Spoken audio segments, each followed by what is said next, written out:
तर तो जो राग आपला असतो, तो राग आणि माझा राग तर टोकाचा आहे. मी महाराष्ट्रावरती प्रेम करतो, महाराष्ट्रातल्या मराठी माणसांवरती प्रेम करतो, महाराष्ट्रातल्या मराठी भाषेवरती प्रेम करतो, टोकाचं प्रेम करतो.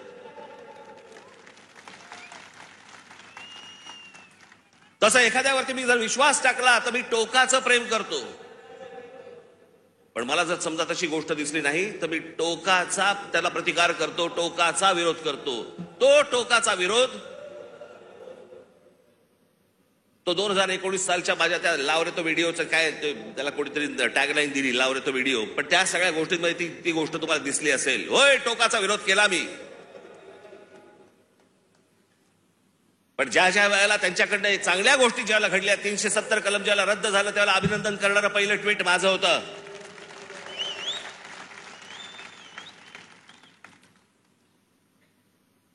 गेल्या 5 वर्षामध्ये ज्या गोष्टी चांगल्या गोष्टी घडलेल्या आहेत त्याचं अभिनंदन केलंय, स्वागत केलेलं आहे. एनआरसीच्या बाजूने मोर्चा काढलेला आहे. जी गोष्ट योग्य ती योग्य, जी गोष्ट अयोग्य अयोग्य. या देशाने अमिताभ बच्चन यांच्यावरती प्रेम केलं, मीही प्रेम केलं. पण ज्या वेळेला एक माणूस ज्या वेळेला मला असं वाटायला लागलं की अरे एका प्रांताचा विचार करतोय, मला नाही पटलं. पण त्या सगळ्या गोष्टींमध्ये जर समजा तुम्ही बघितलं तर त्याच्यामध्ये व्यक्तिगत टीका कुठेही नव्हती.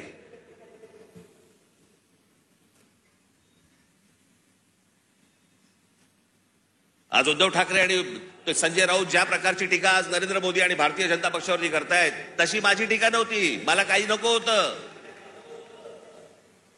मला मुख्यमंत्री पद मिळालं नाही म्हणून मी विरोध नाही केला. मला भूमिका पटली नाही म्हणून मी विरोध केला.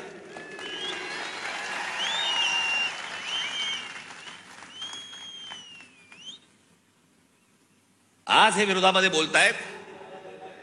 मग ज्या वेळेला मी बोलत होतो त्यावेळेला खिशातले राजीनामे बाहेर काढून माझ्याबरोबर का नाही आलात? त्यावेळेला सत्तेत मिळणारा मलिदा चाटत बसले होते ना.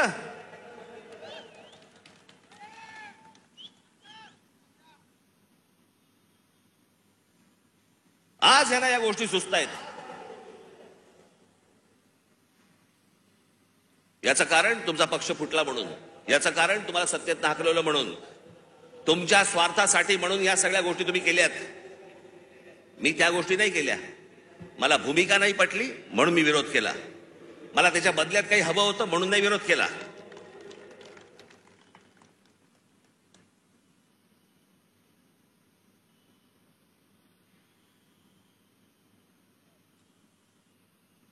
मी आज काही तुमच्यासमोर फार लंब चौडं काहीतरी बोलायला आलो नाहीये. तुमच्या ज्या काय अपेक्षा आहेत, तुम्हाला काय हवंय ते सांगण्यासाठी आणि मांडण्यासाठी म्हणून मी तुमच्या समोर आलोय आज.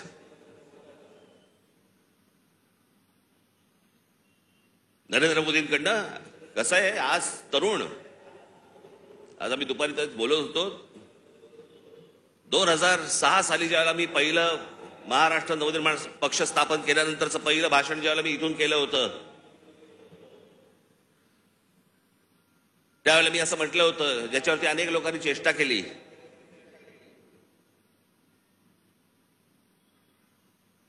मी म्हटलं होतं की माझ्या महाराष्ट्रामधला शेतकरी हा जीन्स घालून ट्रॅक्टरवरती बसलेला मला शेतकरी मला अपेक्षित आहे, हवा आहे भविष्यात.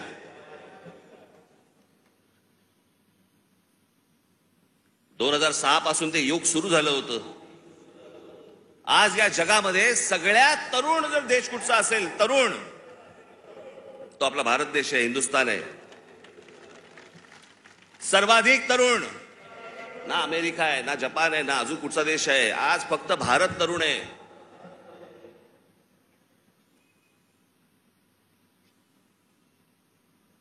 या तरुणांना, या तरुणींना शिक्षणाची गरज आहे, चांगल्या शिक्षणाची गरज आहे, तंत्रज्ञानाची गरज आहे, उत्तम नोकऱ्यांची गरज आहे, उत्तम व्यवसायाची गरज आहे, त्याच्यासाठीच्या मार्गदर्शनाची गरज आहे. त्याच्यासाठी म्हणून राज्य सरकार आणि केंद्र सरकारने आता काम केलं पाहिजे. आम्ही तेच बोलतो. आता जवळपास 18 वर्षातली निघून गेली, उरले फक्त 10 वर्ष. 10 वर्षानंतर हा देश पुन्हा वयस्कर व्हायला लागणार. तरुणांची संख्या कमी होणं. माझी नरेंद्र मोदी यांच्याकडनं आज अपेक्षा आहे की बाकी सगळं सोडा, या तरुणांकडे, या भारतातल्या तरुणांकडे पहिल्यांदा लक्ष द्या.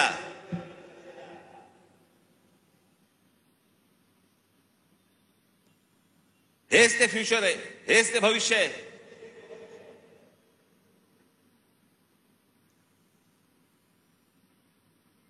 दुपारी बोलताना आमचा तोच विषय होता की बाबा हे बघ, हा काळ कधी होता. प्रत्येक देशाचा एक काळ येतो.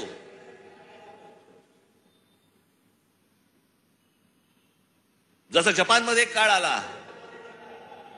जपानमध्ये ज्यावेळेला काळ आला त्यावेळेला तिकडे त्या अनेक कंपन्या उभ्या राहिल्या. सोनी पासून, होंडा पासून, काय काय अनेक गोष्टी सगळ्या उभ्या राहिल्या.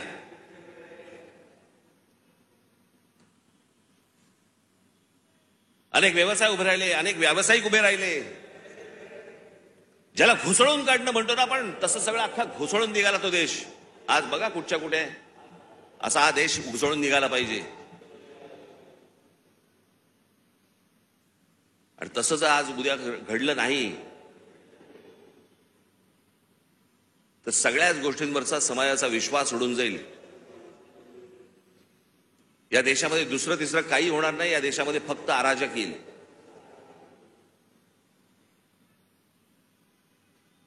जर नोकऱ्या उपलब्ध झाल्या नाहीत, जर व्यवसाय उपलब्ध झाले नाहीत, लोकसभेमध्ये सांगितलं गेलं की या देशामधले, लोकसभेमध्ये सांगितलं गेलं की या देशामध्ये जवळपास 6 लाख उद्योगपती, व्यापारी हे हा देश सोडून गेले. 6 लाखाचा अर्थ काय होतो? हा तर अधिकृत आकडा आला आपल्याकडे, पण हे यापुढे होता कामा नये. या देशातल्या तरुणांकडे पाहणं गरजेचं आहे. महाराष्ट्र ज्या प्रकारचा कर भरतो केंद्राला, त्याच्या मोबदल्यात महाराष्ट्राला मोठा वाटा हा महाराष्ट्राला आला पाहिजे. याच्यासाठी म्हणून आज नरेंद्र मोदींकडनं माझी अपेक्षा आहे.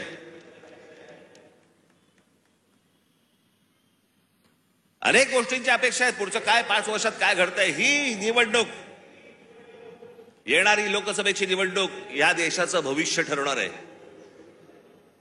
की आपण खड्ड्यात जाणार आहोत का आपण वरती जाणार आहोत.